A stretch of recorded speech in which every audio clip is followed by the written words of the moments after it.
সরকার, তাদের হাতে সিবিআই, তাদের হাতে ইডি, তাহলে এখন তারা পাচ্ছে না কিছু করতে।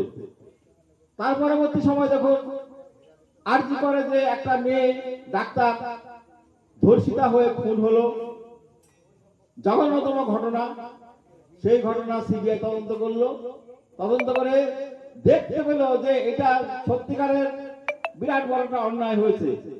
বামপন্থীরা সেই নিয়ে লক্ষ লক্ষ লোক নিয়ে রাস্তায় নেমে বিরাট আন্দোলন করেছিল, কিন্তু সেখানেও মমতা ব্যানার্জি এই আন্দোলনকে দমন করার জন্য নানা রকম ফন্দি করে এবং শেষ পর্যন্ত সেই আন্দোলনকে রাস্তায় থামিয়ে দিয়েছে।